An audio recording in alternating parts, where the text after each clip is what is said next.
here we're in the next step of the process.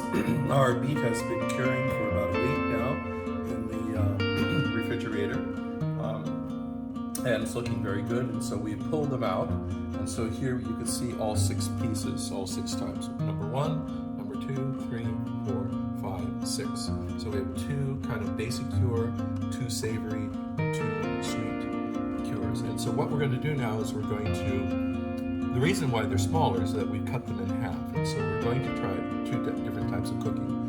This batch is going to go into the oven at 225 degrees for about 2 hours until the internal temperature comes up to about 150 degrees Fahrenheit. I'm speaking in terms of Fahrenheit here. And the other, we'll show you in just a moment, it's on the barbecue to smoke it. We have a 2-stage fire, which we'll show you. Okay, this goes into the oven.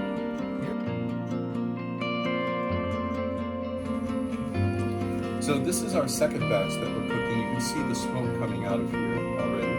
So we have this on a fire that we're smoking. This is a hot smoke. So again, it's about 225 degrees, more or less. We have a fire here. Fahrenheit. And this will take about 2 hours too to give a smoke. And here we have our 1, 2, 3, 4, 5, 6 different varieties. So we cut each one in half. We're trying to see what flavor the smoke adds to it.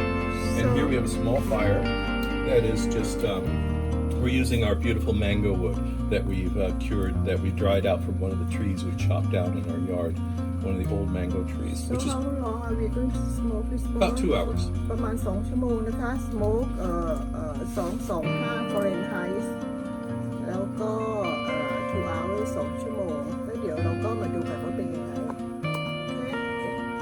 เราไม้ก็ใช้ไม้นั่นค่ะอะไรนะมะม่วงอ่ะไม้มะม่วงโอเคค่ะนี่นะคะเดี๋ยวมาดูผลงานกันหลังจาก2 ชั่วโมง